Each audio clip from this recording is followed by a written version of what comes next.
किंवा wall timing set करणे किंवा वॉल क्लिअरन्स सेट करणे. तर वॉल क्लिअरन्स सेट करताना सर्वप्रथम वॉल सेटिंग करताना आपल्याला हे लक्षात ठेवायचं आहे की वॉल सेटिंग आपल्याला कधी करायची आहे. वॉल सेटिंग करताना इनलेट वॉल व एक्झॉस्ट वॉलचा जो क्लिअरन्स आपल्याला सेट करावा लागतो तो क्लिअरन्स कॉम्प्रेशन स्ट्रोकच्या शेवटी at the end of compression stroke आपल्याला वॉल सेटिंग करणं आवश्यक असते.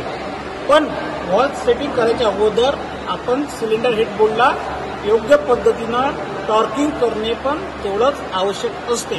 तर प्रत्येक वॉल सेटिंग करण्याच्या अगोदर सिलेंडर हेड बोल्टला टॉर्किंग करणे टॉर्क रेंजच्या साह्याने आणि टॉर्क झाल्यानंतर मग वॉल सेटिंग करणे आपल्याला आवश्यक आहे. तर आज आपण याच्या मागच्या व्हिडिओमध्ये आपण बघितलेलं होतं सिलेंडर हेडला टॉर्किंग करणे. आज आपण वॉल क्लिअरन्स सेट करणे आज बघूया. तर वॉल क्लिअरन्स सेट करताना हा सिंगल सिलेंडर डिझेल इंजिन आहे. सिंगल सिलेंडर डिझेल इंजिनला 2 वॉल दिलेले आहे, एक इनलेट वॉल आणि एक एक्झॉस्ट वॉल. हा साईडचा इनलेट पोर्ट आहे, हा इनलेट पोर्ट आहे. तर या साईडचा जो वॉल आहे तो वॉल हा इनलेट वॉल आहे.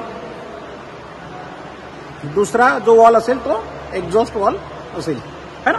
तर इनलेट वॉल आणि एक्झॉस्ट वॉलमधलं आपल्याला वॉल क्लिअरन्स सेट करताना सर्वप्रथम आपण इनलेट वॉलमध्ये किती क्लिअरन्स ठेवायचा याची माहिती त्याच्या इंजिनच्या ऑपरेटर मॅन्युअलमध्ये मधून आपल्याला माहिती करून घ्यायची आहे. एक्झॉस्ट वॉलचा वॉल क्लिअरन्स किती ठेवायचा याची माहिती इंजिनच्या ऑपरेटर मॅन्युअलमधून माहिती करून घ्यायची आहे. तर आपण माहिती करून घेतलेली आहे. इनलेट वॉलचा वॉल क्लिअरन्स हा 0.20 mm आणि एक्झॉस्ट वॉलचा वॉल क्लिअरन्स हा 0.30 mm एवढा ठेवायचा आहे. आणि हा फिलर गेजच्या साह्याने आपण तो वॉल क्लिअरन्स सेट करणार आहोत. आता जसं सांगितलं आहे तसं त्याप्रमाणे आपल्याला वॉल क्लिअरन्स सेट करताना इनलेट वॉल आणि एक्झॉस्ट वॉलचा क्लिअरन्स सेट करताना कॉम्प्रेशन स्ट्रोकच्या शेवटी त्या वॉल क्लिअरन्स सेट करायचा आहे. तर कॉम्प्रेशन स्ट्रोक कधी येणार तर बघा आपण इंजिनला टॅपेट कव्हर काढल्यानंतर इंजिनला ज्या फ्लायव्हीलला फिरवलं की वॉलची पोझिशन आपल्याला लक्षात येते. आता हा इनलेट वॉल आहे, हा इनलेट वॉल दबत आहे. इनलेट वॉल दबत आहे म्हणजे इथं सक्शन स्ट्रोक सुरू आहे म्हणजे हवा आतमध्ये जात आहे है ना. तर ज्या वेळेस इनलेट वॉल दबत आहे तिथं आपण खडूच्या साह्याने या समोरच्या पुलीवरती किंवा फ्लायव्हीलवरती मार्किंग करून घ्यायची. सरळ इथून अर्धा फेरा क्रँकशाफ्टचा अर्धा फेरा किंवा फ्लायव्हीलचा अर्धा फेरा आपल्याला ह्या पुलीला फिरवावं लागेल. हे अर्धा फेरा पूर्ण झालेला आहे म्हणजे इनलेट वॉल हा पूर्ण उघडलेला आहे आणि सक्शन स्ट्रोक इथं संपलेला आहे. आता परत इथून कॉम्प्रेशन स्ट्रोक सुरू होणार आहे कारण क्रँकशाफ्ट 180 डिग्री हा फिरलेला आहे आणि आता या पुलीवरून आपण 180 डिग्री म्हणजे 180 डिग्री परत फ्लायव्हीलला किंवा क्रँकशाफ्टच्या पुलीला फिरवणार आहोत. तर हा आता बघा ही आपण पुलीला फिरवत आहोत आणि ही 180 डिग्री जवळपास इथं आलेली आहे. म्हणजे पहिला जो 180 डिग्री सक्शन स्ट्रोक, दुसरा 180 डिग्री हा कॉम्प्रेशन स्ट्रोक, हा एक फेरा पूर्ण झालेला आहे. यावेळेस वॉलची दोन्ही पोझिशन आपल्याला इथं इनलेट वॉलमध्ये कॉम्प्रेशन स्ट्रोक संपत आलेला आहे. आता यावेळेस आपल्याला फिलर गेजच्या साह्याने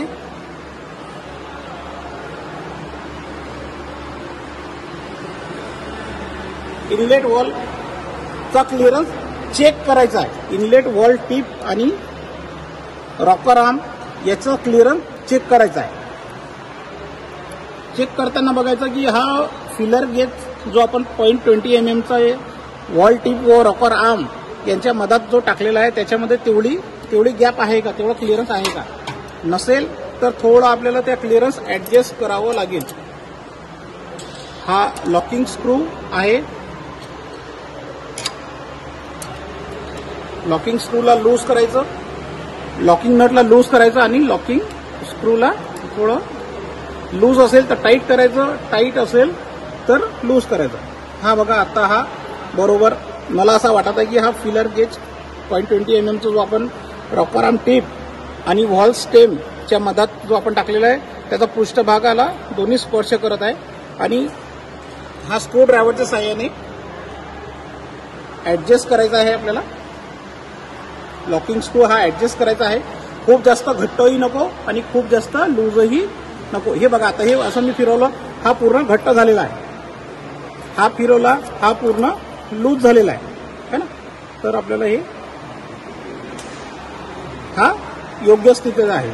याप्रमाणे हा लॉकिंग स्क्रूला आपण घट्ट पकडून ठेवायचा आणि लॉकिंग नटला रिंग स्पॅनरच्या साहाय्याने लॉक करायचा, म्हणजे टाईट करायचा.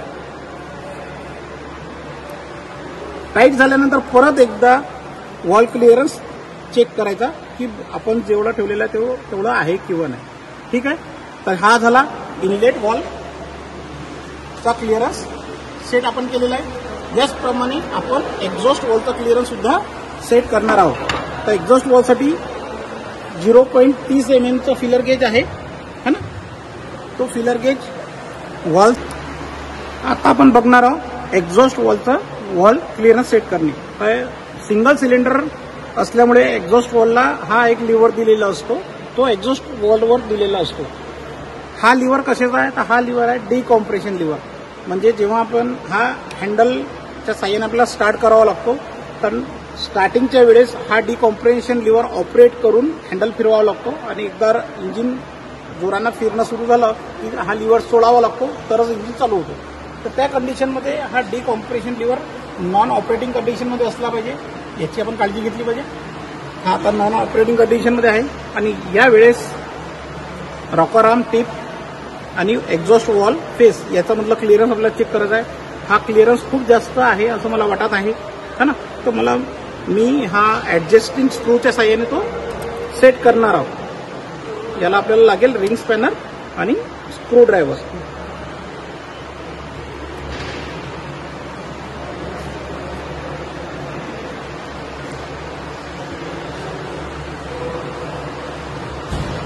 आता हा खूप जास्त घट्ट झालेला आहे, एवढाही टाईट नको. आता खूप जास्त लूज केलेला आहे, एवढाही लूज नको. रॉकर आर्म टिप आणि वॉल फेस या दोघांना हा फिलर गेजचा स्पर्श झाला पाहिजे, तेवढं क्लिअरन्स आपल्याला या वॉलमध्ये ठेवायचा आहे.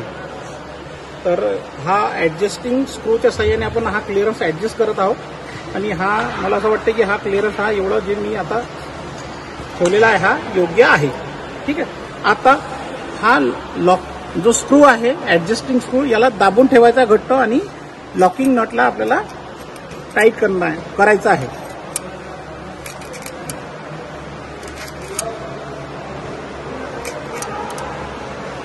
जेणेकरून हा लॉकिंग स्क्रू हा जागेवरून हलणार नाही आणि आपण जो क्लिअरन्स सेट केलेला आहे त्या क्लिअरन्समध्ये फरक होणार नाही.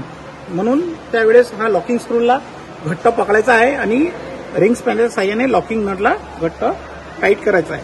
तर या पद्धतीनं आपण इनलेट वॉल व एक्झॉस्ट वॉल याचं क्लिअरन्स आपण सेट केलेला आहे.